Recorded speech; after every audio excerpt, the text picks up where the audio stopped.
When I booked my 2-week solo trip through the Pacific Northwest, I left my ranch locked up, alarmed, and prepped for peace. What I didn't expect, what no sane human would expect, was to return 4 days early due to wildfire reroutes and find a toddler's tricycle on my porch. I stared at it, stunned.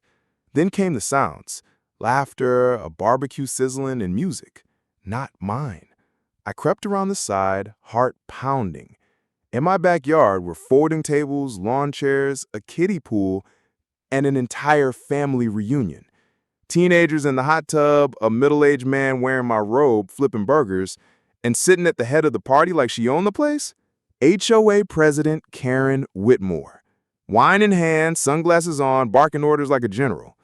"Hey, who the hell are you?" the guy in my robe shouted when he saw me. "I live here. This is my house." Karen turned. At first, she laughed. "You're back early. We thought you'd be gone longer." "Why are you in my house?" She scoffed. "Relax. I needed space for my sister's family while they visited. The HOA approved it." "The HOA doesn't own my ranch." Karen flipped her phone, dialed 911, and said, "Yes, I have an intruder at 212 Whispering Pines. He's threatening us. Please hurry." You read that right. She called the cops on me. Minutes later, 2 deputies rolled up. I had to show them my own ID and prove ownership of the property I was standing in. Karen kept lying through her teeth, claiming the HOA had emergency occupancy rights under some obscure clause due to my extended vacancy. But one of the deputies was sharp. He'd responded to my break-in last year and knew me well. Karen's story started falling apart when her sister's husband admitted Karen told them I abandoned the house. The cops told her to vacate. Her family acted confused. She played the victim.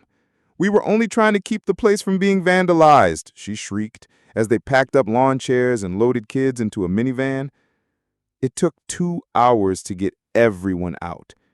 I walked through my home, my bed unmade, fridge ransacked, personal mail opened. They had lived in my home. I filed a trespassing and civil theft report. But Karen wasn't done. The next week, I got slapped with an HOA violation, aggressive behavior toward a board member, and improper yard use. Yard use? You mean the yard they turned into a bounce house? That's when I started collecting receipts. I printed security cam footage from when her cousin keyed my truck. I pulled old emails where Karen asked if I'd mind if someone house sat.